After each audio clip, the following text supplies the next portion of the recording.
우리 사랑하는 믿음의 형제 자매 여러분, 한 주간도 주님의 은혜와 인도하심 속에 잘 지내셨습니까? 입추도 지나고 말복도 지나는데 날씨가 여전히 무더운 날씨가 계속되고 있습니다. 한국은 이 코로나로 인해서 아주 백신을 온전히 맞지 못해서 여러 가지 백신 문제로 어려움 당하고 있고, 또 대선을 앞두고 많은 당마다 여러 가지 논란이 되고 있는 가는 정치적인 혼란을 거듭하고 있습니다. 제가 사는 미국에도 이 코로나 바이러스가 이제 델타 바이러스로 변이가 되어서 여러 가지 확산이 되고 있는 가운데 상당히 어려움을 겪고 있습니다. 여러분들 이럴 때일수록 더 말씀으로 무장하고 기도하는 그런 시간 되기를 진정으로 바라겠습니다. 이제 기도를 하고 말씀을 이어가도록 하겠습니다.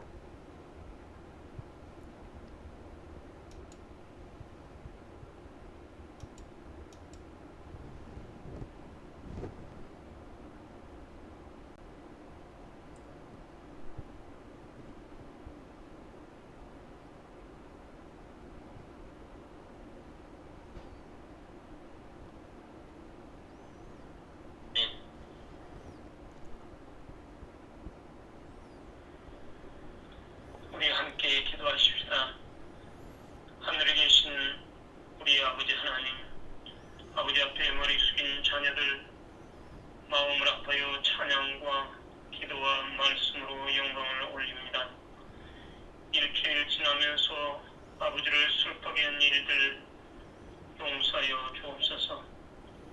이 시간 우리의 죄를 아버지 앞에 내어놓고 예수님의 이름으로 구하오니 용서하여 주옵소서.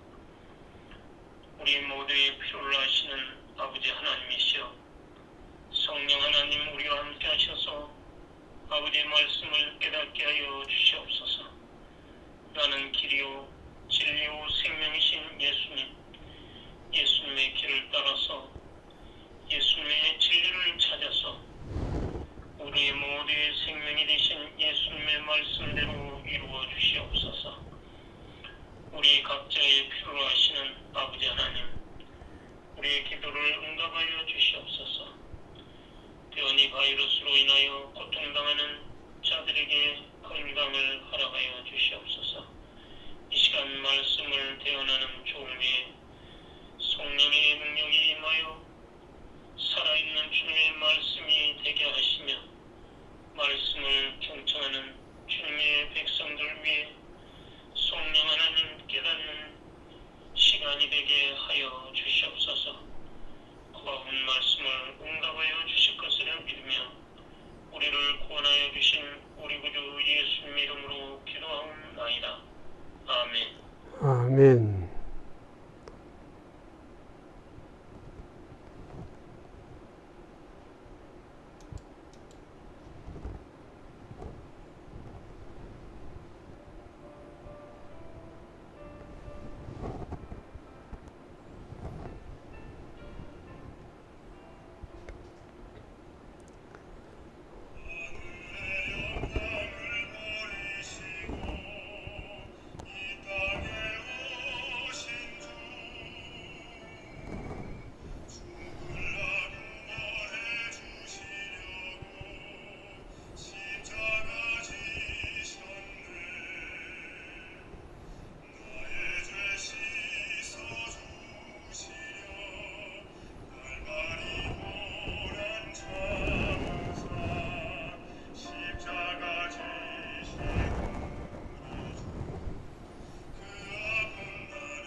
오늘은 이 마태복음 13장 24절에 30절에 있는 과 37절로부터 43절에 있는 밭의 가라지의 비유에 대해서 우리가 좀 생각해 보길 원합니다. 그래서 이들의 이 가라지가 세상 마지막 끝날에 그들의 운명이 어떻게 될 것이며 또 의인들의 운명이 어떻게 될 것인지를 우리가 생각하면서 믿음으로 인내하면서 승리하는 그런 우리 모두가 되길 진정으로 바라겠습니다. 이 밭의 가라지의 비유는 이 천국에 관한 것입니다. 천국의 비유죠. 예수님께서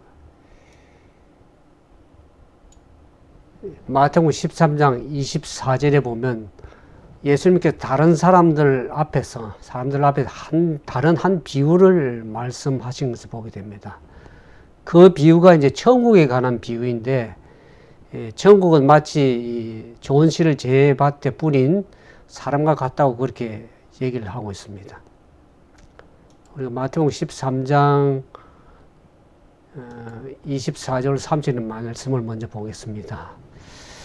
예수께서 그들 앞에 또 비유를 들어 이르시되 천국은 좋은 씨를 제 밭에 뿌린 사람과 같으니 사람들이 잘 때에 그 원수가 와서 곡식 가운데 가라지를 덧뿌리고 갔더니 싹이 나고 결실할 때에 가라지도 보이거늘 집 주인의 종들이 와서 말하되 주여 밭에 좋은 씨를 뿌리지 아니하였나이까. 근데 가라지가 어디서 생겨났나이까. 주인이 이르되 원수가 이렇게 하였구나. 종들이 말하되 그러면 우리가 가서 이것을 뽑기를 원하시나이까. 주인이 이르되 가만두라. 가라지를 뽑다가 곡식까지 뽑을까 염려하노라. 둘 다 추수 때까지 함께 자라게 두라. 추수 때에 내가 추수꾼들에게 말하기를 가라지는 먼저 거두어 불사르게 단으로 묶고 곡식은 모아 내 곡간에 넣으라 하리라. 이 비유를 주님께서 말씀하시고 이후에 나중에 제자들이 그 비유를 좀 설명해 달라고 하는 얘기가 이제 쭉 나옵니다. 그 보면 마태복음 13장 36절에 44절에 이에 예수께서 무리를 떠나서 집에 들어가시니 제자들이 이르되 밭의 가라지의 비유를 우리에게 설명하여 주소서. 그때 예수님께서 말씀하십니다. 대답하여 이르시되 좋은 씨를 뿌리는 이는 인자요 밭은 세상이요 좋은 씨는 천국의 아들들이요 가라지는 악한 자의 아들이요 가라지를 뿌린 원수는 마귀요 그랬습니다. 여기서 예수님께서 밭은 세상이다 그렇게 얘기를 하고 있습니다. 이 밭을 우리가 세상으로 이해하면 이 강도가 약해집니다. 세상은 가라지가 널려 있는 게 가라지고 가라지가 얼마든지 자랄 수 있다고 그렇게 생각이 되기 때문에 가라지로 해석하기보다는 실물교훈에는 이것을 세상에 있는 그리스도의 교회라는 것을 의미하는 것을 해석해야 된다고 얘기를 합니다. 그렇게 세상에 있는 교회로 이해할 때에 이 가라지의 비유의 진정한 의미를 바르게 깨달을 수가 있습니다. 이 밭의 가라지의 비유는 천국의 비유에 대한 것뿐만 아니라 사람을 구원하기 위한 하나님의 사업을 묘사하고 있습니다. 그래서 이 사람을 구원하는 이 일이 교회를 통해서 성취될 그 사업에 대해서 얘기를 하고 있는 것입니다. 성령님께서 온 세상에 편만해가지고 어디서나 사람들을 구원하기 위해서 마음에 역사하시고 감동을 시키고 계시지만은 그러나 우리가 이 하나님의 창고에 곡간에 들어지기 위해서 이 곡식이 잘 익어가야 할 것은 그래서 그 곡간에 들어지기 위해서는 만큼 잘 자라고 익어가야 될 것은 교회라는 것을 알게 됩니다. 그래서 마태복음 10장 37절에 보면 좋은 씨를 뿌리는 인자요 좋은 씨는 천국의 아들들이라 그랬습니다. 그리고 가라지는 악한 자의 아들이라 그랬습니다. 그러니까 좋은 씨는 뭘 좋은 씨라고 그러냐 그러면 하나님의 말씀, 그 말씀 진리에서 난 자들을 좋은 씨라고 얘기를 하고 있습니다. 그러니까 우리가 좋은 씨가 되기 위해서는 어떻게 합니까? 하나님의 말씀을 날마다 묵상하고 그 말씀에 따라서 순종하며 살아갈 때 결국에 말씀의 진리로 인해서 거듭나는 자들이 될 때에 곡식이 연걸어서 익어서 곡식으로 거둬들일 수가 있는 것입니다. 그러니까 얼마나 우리가 말씀을 더 깊이 묵상하고 연구해야 될 것을 알 수가 있죠. 근데 가라지는 무엇을 가라지라고 하면 여기는 악한 자의 아들이라 그랬잖아요. 이 가라지는 오류와 거짓의 원칙을 이는 그 열매뿐만 아니라 그 화신이 된 자들 얘기를 합니다. 그러니까 하나님의 진리의 말씀을 굳게 순종하고 믿고 따르지 아니하면 결국에 거짓과 오류에 따라가다 보면 결국에 가라지가 될 수밖에 없다는 것을 우리가 생각해야 될 것입니다. 그래서 이 가라지를 심는 원수는 마귀라 그랬잖아요. 결국 하나님과 그분의 천사들은 가라지를 나게 하는 씨를 절대로 뿌리지를 않습니다. 가라지는 누가 뿌리나? 하나님과 사람의 원수인 사단이 뿌리는 것이라는 것을 우리가 알 수가 있습니다.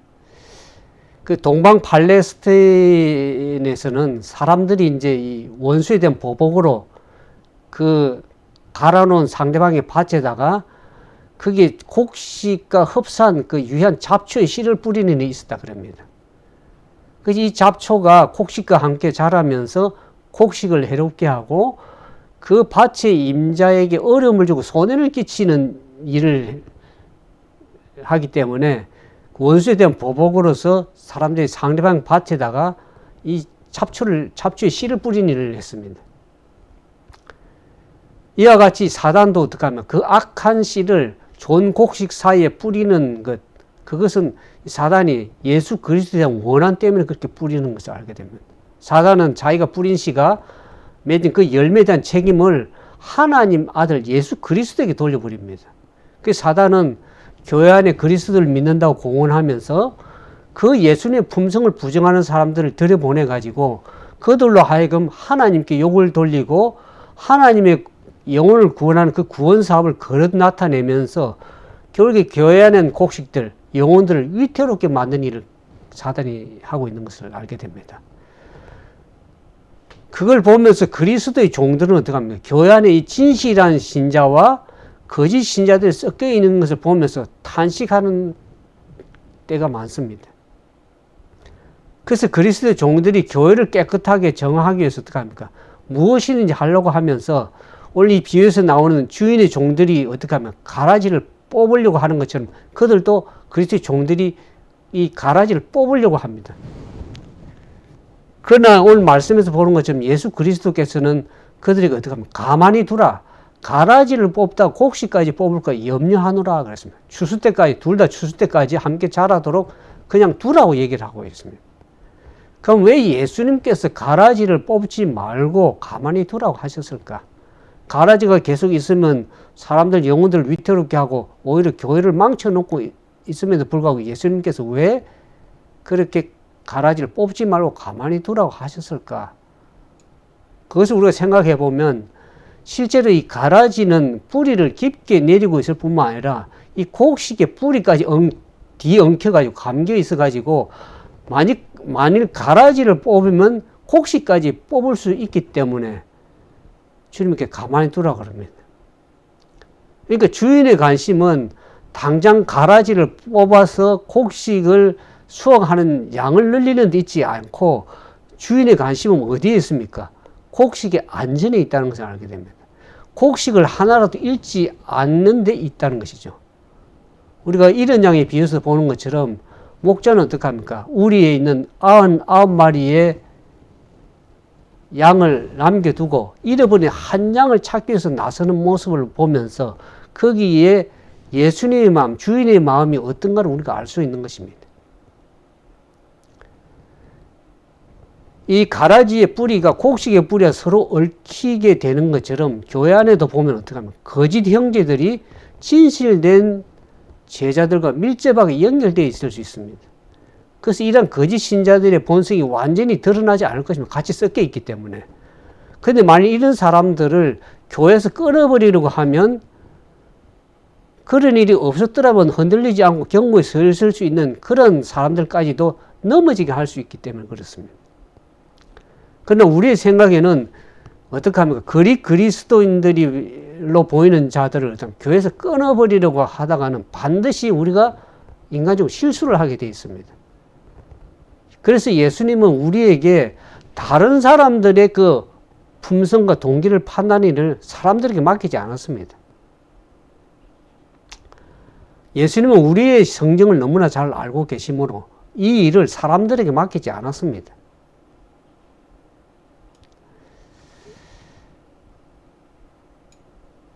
때때로 우리는 그 예수 그리스도께서 주님께로 이끌시는 그 사람을 오히려 희망이 없는 사람을 생각할 때가 있습니다.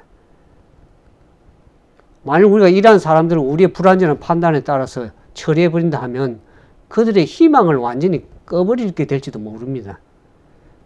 때로는 사람들이 자기 자신이 그리스도인이라고 생각하는 많은 사람들이 결국에 부족하다는 사실이 드러나게 될 것입니다. 이웃 사람들이 생각에 전혀 저 사람은 천국에 들어가지 못할 것 같이 보이던 사람들 중에 많은 사람들이 천국에 들어가게 될 것이고, 때로는 자기가 진짜 잘 믿는 신자라 그러고 그렇게 하지만은 결국에는 천국에 들어가지 못하는 자들이 있을 수도 있다는 것을 우리가 판단해야 됩니다. 사람들은 사람을 어떻게 판단합니까? 외모로 판단하지만은 하나님께서는 마음을 보십니다. 마음의 중심을 보시고 판단하시죠. 그래서 이 가라지와 곡식이 추수할 때까지 함께 자라게 되면서 추수할 때 함께 자라죠. 그 추수 때가 되면은 분명히 하나님께서 곡식과 가라지를 구분해서 거둬들일 것인데 추수할 때가 될 때는 그때는 바로 은혜의 시기가 끝나는 때입니다. 왜 주인이 가라지를 뽑지 말라고 하는 그 두 번째 이유를 보면 가라지의 진상이 충분하게 드러나게 하기 위해서 그렇습니다. 주인이 추수 때까지 기다렸다가 가라지를 어떻게 하면 단에 묶어가지고 불사르겠다고 말씀하고 있지 않습니까? 여기 보면 가라지를 뿌는 원수는 마귀여 추수 때는 세상 끝이요 추수꾼은 천사들이니 그런즉 가라지를 거둬 불에 사르는 같이 제 세상 끝에도 그러하리라 그렇게 얘기를 하잖아요. 가라지는 분명히 세상 끝에 단으로 묶어가지고 불사르라고 얘기를 하고 있죠. 13장 3절. 그러나 이 가라지는 시간이 지날수록 가라지는 명백하게 드러나게 될 것입니다. 결국 그들이 그 마지막에 가서 심판을 당해도 그들이 핑계대지를 못할 것입니다. 이 가라지 비유의 교훈은 이 하나님께서 사람들과 천사들을 취급하시는 그 일을 통해서 설명이 잘 되고 있습니다. 이 사단은 기만자입니다. 사단이 하늘에서 그 범죄했을 때 하나님께 충실한 천사들까지도 그 사단의 그 마음을 내심을 충분히 이해할 수가 없었습니다. 그렇기 때문에 하나님께서 사단을 그 적시로 멸망시키지 않았습니다. 만일 하나님께 당장 사단을 그 적시로 멸망시켰더라면 범죄하지 않은 천사들이 어떡합니까? 하나님의 공허한 사랑을 오해하실지도 모릅니다. 하나님의 선하심을 의심하는 것은 결국에는 나쁜 씨와 같아가지고 죄와 재난을 썬 열매를 결국에 가서 맺게 되는 것입니다. 그래서 사단의 본성이 온전히 드러날 때까지 악의 장본인을 그대로 내버려 두셨던 것입니다. 그래서 하나님께서는 긴 세월을 통해서 이 악의 역사를 바라보시면서 얼마나 마음의 고통을 겪었지만 그 고통을 인내하시면서 견뎌오셨습니다. 그리고 하나님은 사람이 마귀의 악선전에 미혹되도록 그냥 버려두시지 않으시고 오히려 예수 그리스도 당신의 아들 십자가에 죽도록 내어주셨습니다.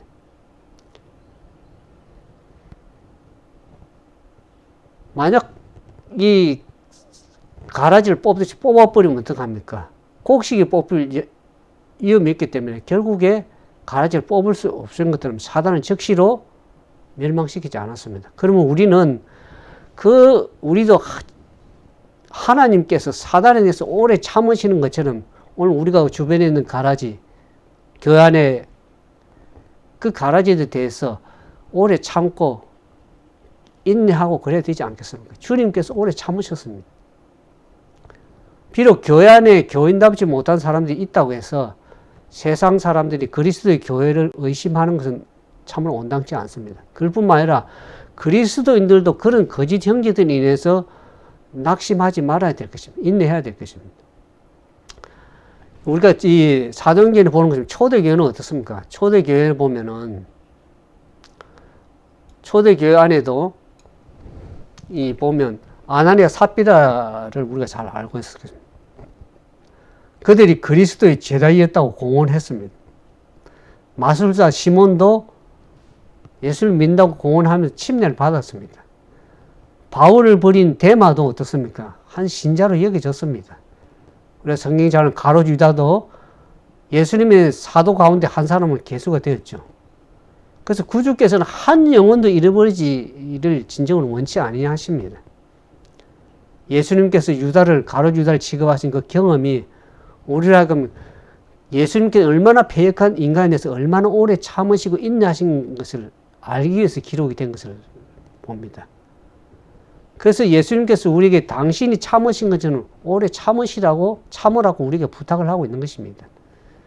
그분은 세상 끝날까지 거짓 형제들이 교회 안에 있을 것을 말씀하셨습니다.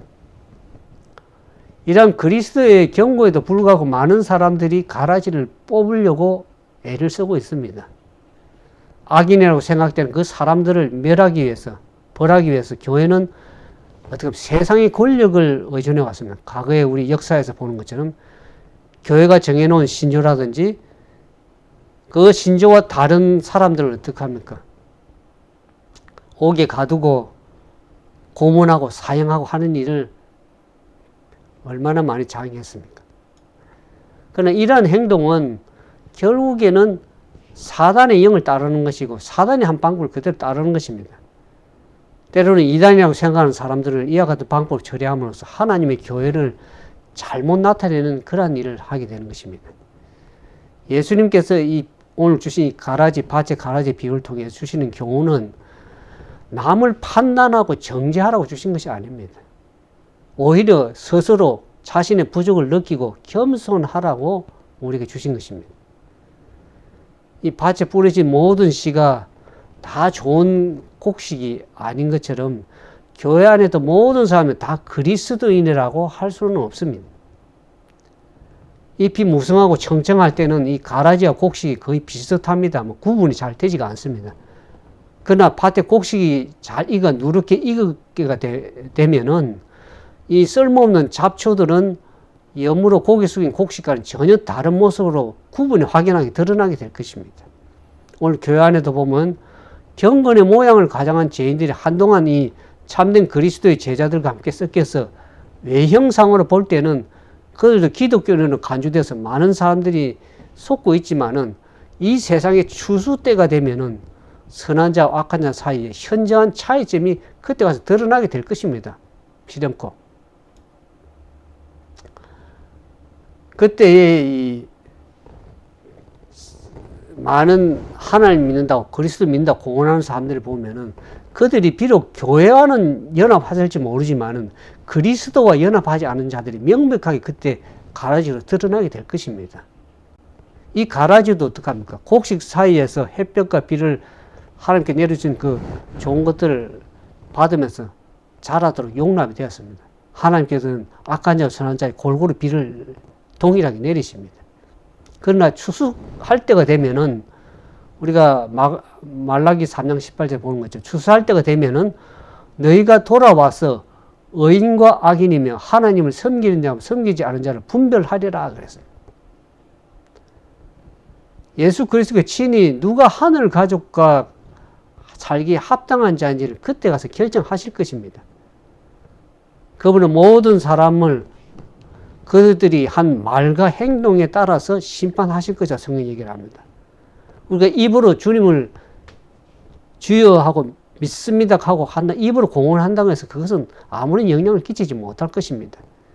진정으로 그들이 운명을 결정하는 것은 그들이 어떤 말을 하며 어떤 행동을 한 그 결과에 따른 그들의 품성으로 그들이 운명이 결정될 것입니다. 예수님께서 모든 가라지가 다 알곡이 될 시기가 있을 것이라고 말씀하지 않으셨습니다. 결국 곡식과 가라지는 추수 때 세상 끝날까지 같이 자라는데 세상 끝에 가서는 가라지는 단으로 묶여서 불사르고 알곡은 뭐 하나님의 곳간에 들어질 것이라고 성경이 얘기하지 않습니까? 우리가 마태복음 13장 43절에 보면 그때에 그 세상 끝에 가면 의인들은 어떻게 하면 의인들은 자기 아버지의 나라에서 해와 같이 빛나리라. 그러므로 귀 있는 자는 들으라 그렇게 말씀을 하십니다. 오늘 주님은 이 마태복음 13장에 마지막 날에 있을 세상 마지막 날에 있을 이 악한 자의 운명과 의인의 운명을 말씀하시면서 귀 있는 자는 들으라 그렇게 얘기를 하고 있습니다. 13장 43절에 그렇게 얘기를 합니다. 그러면 여기에서 귀 있는 자는 무엇을 귀가 있습니까? 들을 수 있는 귀가 있어야 되죠. 많은 사람이 들을 수 있는 귀가 있어도 듣지 못하고 깨닫지 못하는 사람들이 있습니다. 그러니까 이 비유에서 귀 있는 자는 무엇을 얘기합니까? 이 비유를 깨달아 알 수가 있고 들을 수 있는 참된 귀를 가지고 있는 그들입니다. 악인들은 이와 같은 비유를 깨달을 수도 없고 들을 수도 못합니다. 그래서 이 비유를 주신 것은 의인에게 주시는 비유라는 것을 알게 됩니다. 의인은 비유 속에서 좋은 씨라고 그랬죠. 여기 보면 좋은 씨는 천국의 아들들이라고 그랬습니다. 왜 이들에게 이 비유가 필요한 것일까요? 이 비유의 주인공은 좋은 씨, 즉 좋은 씨를 뿌리는 사람입니다. 왜 의인들은 좋은 씨를 자기 밭에 뿌리는 것에 대한 이유가 필요합니까? 귀 있는 의인들은 너희는 하나님의 아버지의 나라에서 해와 같이 빛나게 될 것이라고 성경이 얘기하지 않습니까? 그와 같은 확신은 우리에게 필요하고 그 결과에 대한 소망이 우리에게 좀 참되게 필요합니다. 의인들에게 필요합니다. 때로는 우리가 이제 이 교회 안에 이제 가라지로 인해서 악한 자들로 인해서 지금 당하는 고통을 결국에 장래의 안전을 확보해 주는 방편이 될 수가 있다는 것을 우리가 알게 됩니다. 지금 당장은 어떻게 합니까? 그들을 인해서 의인들이 손해를 보고 때로는 고통을 당합니다.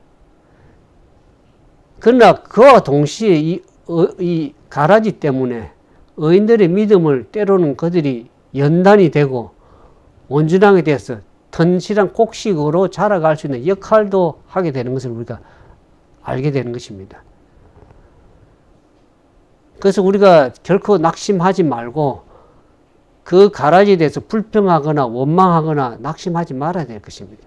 그들은 세상 끝에 가면 결국에는 불사르게 될 것이고 의인들은 하늘에서 해와 같이 빛나게 될 것이기 때문에 그것을 소망을 가지고 믿음과 인내하면서 오히려 가라지 때문에 낙심하고 불평하고 원망할 것이 아니라 그들을 방편으로 해서 오히려 더 튼실하게 믿음을 세워나가는 그러한 삶이 되기를 주님께서 원하시는 것입니다.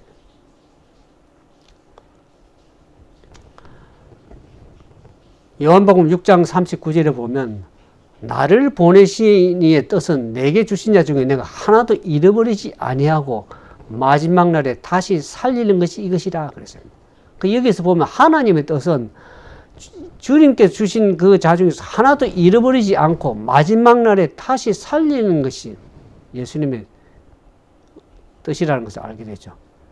그래서 주님께서 분명히 그렇게 하실 것입니다. 한 사람도 잃어버리지 않고 마지막 날에 분명 곡식들을 온전하게 다시 부활해서 살리는 것이 하나님의 뜻이라고 그랬습니다.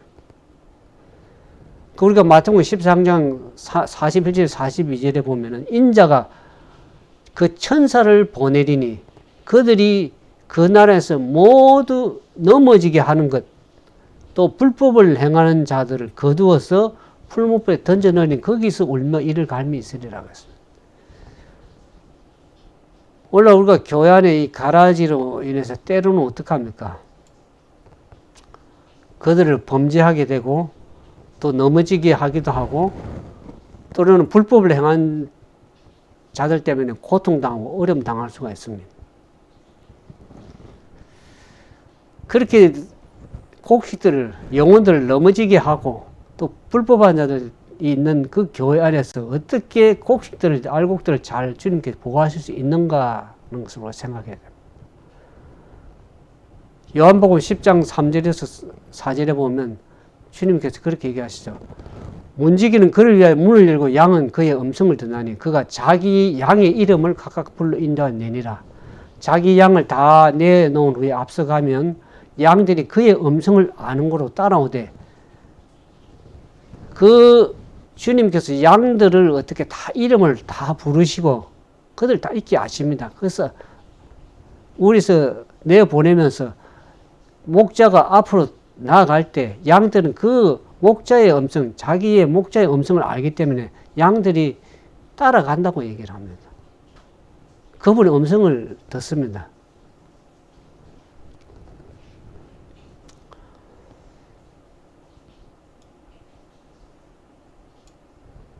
근데 타인의 음성은 이제 양들이 알지 못하기 때문에 따르지 않는 것이 다고 얘기를 하고 있죠.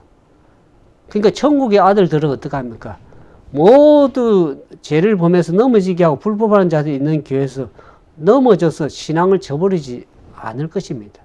타인의 음성을 듣지 않고 목자의 음성만 듣고 따라가기 때문에, 하나님의 말씀을 순종해 따라가는 자들이기 때문에 결국에는 불법을 행하거나 넘어지게 하는 그들을 주님의 음성이 아니라는 것을 알게 될 것이고, 진정으로 주님의 가르침이, 말씀이 무엇인지를 분별하는 분별력을 가진 자들은 결국에는 거짓 음성에 따라가지 않을 것입니다. 그래서 하나님의 인도함을 받고 천국의 아들 된 그리스도인들은 마지막 날까지 하나도 잃어버린 바 되지 않고 온전히 보존할 수 있다는 것을 우리가 믿음을 가지고 확신해야 될 것입니다. 그리고 우리가 여기에 대해서 마지막으로 우리가 살펴볼 내용은, 지금은 아직까지 은혜의 때입니다. 마지막 추수 때가 조만간 오겠지만은, 은혜가 끝난 때가 오겠지만 아직은 은혜의 때가 잠시 남아있는 이 시기입니다. 그래서 이 시간대에 우리가 어떻게 합니까? 자기 자신을 살펴가지고 내가 지금 누구의 음성을 따라가고 있는가? 그리고 내 영혼은 지금 안전한가? 나는 진짜 주님의 생명을 소유하고 있는가 하는 것을 생각해보고 자신을 살펴봐야 될 때입니다. 왜냐하면 주님의 밭에 심겨져 있다고 해서 모든 이 씨가 다 좋은 씨가 아니기 때문에 그렇습니다. 교회에 있다고 해서 모두가 다 천국의 아들들이 아닙니다. 천국의 아들들은 가라지와는 다른 열매를 맺는다는 것을 우리가 반드시 기억해야 될 것입니다.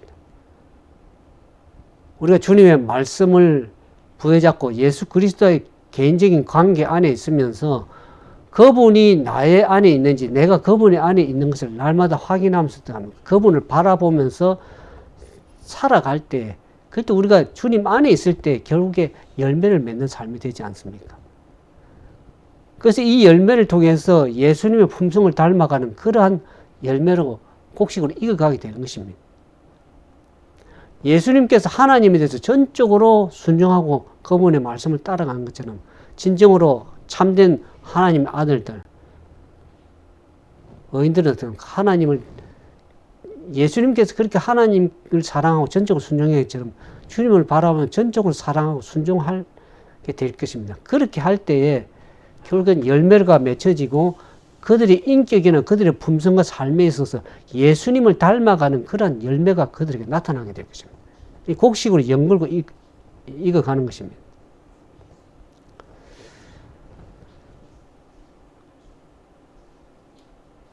우리는 이 신앙이 어디에 있는가 하는 장소가 중요한 것이 아니라 항상 이 방향성의 문제입니다. 내 눈이 주님을 향해서 바라보며 나아가고 있는가, 내 마음이 하나님을 바라면서 진정으로 하나님이 원하는 뜻대로 그 말씀의 순종에 살아가는가 하는 것이 관건입니다. 내가 진정으로 다른 무엇보다도 예수님을 더욱더 간절히 원하며 사모하고 갈망하고 있는가? 그래서 나는 그분을 더욱 사랑하기를 원하는가? 그 하는 것을 우리가 분명히 생각해야 될 것입니다. 우리가 성전에 올라간 두 사람의 이 얘기를 하지 않습니까? 그들이 선 자리가 그들의 어려움을 증명한 것이 아니라 그들의 마음이 진정으로 하나님 앞에 어떤 방향을 가지고 있는가. 바리새인들은 나는 이 사람과 같지 않고 11조도 드리고 일에 금식도 하고 하니까 그것을 감사하면서 교만하게 그렇게 할 때 죄인인 이들은 어떡합니까? 오히려 고개를 들지 못하고 주님 앞에 나를 불쌍히 여겨달라고 호소할 때 어떡합니까? 하나님께서는 누가 더 어렵다고 얘기를 하는 것입니까? 오늘 우리의 마음의 방향성이 어떡합니까? 우리의 생각과 뜻이 진정으로 하나님을 향해서 있는가 아니면 자신을 향해서 있는가 하는 것이죠. 내 스스로 어렵다고 하는 것이 하나님 앞에서는 그게 어려운 것이 아닐 수가 있는 것입니다. 오늘 우리는 이제 우리가 주님 오심이 가까움을 바라보면서 이 시간이 지나서 진짜 추수 때가 되면은 가라지는 모아져서 불태워지겠지만 알곡은 모아서 곳간에 들이게 될 것입니다. 그래서 이 가라지에 미혹되지 않은 신자들은 결국에 천국에서는 해와 같이 빛나게 될 것이라고 마태복음 13장 43절에 얘기를 하지 않습니까? 그러니까 우리는 교안에 있는 거짓 형제 가라지 때문에 불평하고 원망하고 때는 핑계대고 낙심하지 것이 아니라 오히려 이 가라지를 통해서 우리가 때로는 믿음의 연단을 받고 튼실한 알곡으로 성장해가는 그런 발판으로 삼게 되기를 진정으로 주님의 이름으로 축원을 드립니다. 그래서 우리가 때로는 사람들 때문에 실망하고 낙심하고 떨어져나갈 때가 얼마나 많습니까? 그러나 우리가 결국 주님 안에서 붙어 있어야 되는 것입니다.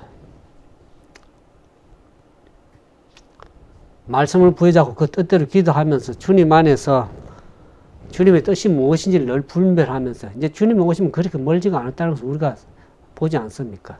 우리가 성도들이 인내가 여기는 저희는 하나님의 계명과 예수 믿음을 지켜나가는 그런 어떤 하나님의 남은 백성으로서 온전히 알곡으로 서게 되기를 주님의 이름으로 축원됩니다. 그래서 곡식도 때로는 가래 때문에 힘들고 어려움 당하지만 예수님께서 하나님께서 인내한 것처럼 참고 인내하면서 오히려 승리해 나가는 그런 참된 믿음의 남은 백성 되기를 주님의 이름으로 축원을 드리겠습니다. 함께 기도하겠습니다.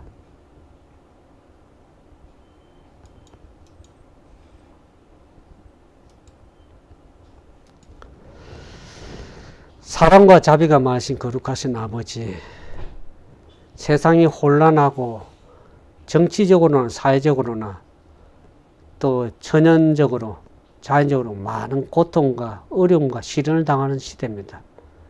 세상도 그러하거늘 교회 안에서도 여러 가지 가라지로 인해서 때로는 넘어지게 하고 힘들고 고통당하고 할 때가 있는 것을 알게 됩니다. 그래서 때로는 힘들어서 주님을 등한히 하고 떠나가는 형제들도 있습니다. 주여 저들을 불쌍히 여기시고 주님께서 인내하신 것처럼 우리 주변에 있는 영혼들을 향해서 인내하면서 믿음을 승리할 수 있도록 우리에게 은혜를 베풀어 주옵소서. 세상이 또는 교회가 때로는 어려움을 우리가 가져줄 때가 있습니다.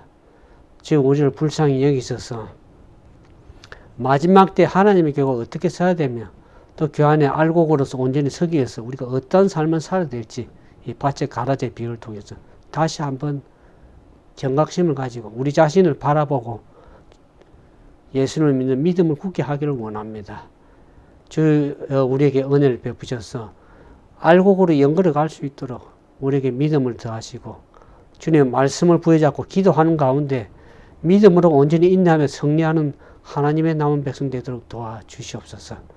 이제는 하나님의 다함이 없는 은혜와 예수 그리스도의 인내하신 사랑과 성령이 말할 수 없는 탄식으로 호소하는 그 주님의 음성을 깨닫고 그 말씀에 순종하여 따라 나가는 거룩한 믿음의 삶이 되도록 우리 모두에게 함께 해주시기를 우리 구주 예수님 이름으로 감사하며 간절히 기도드리옵나이다.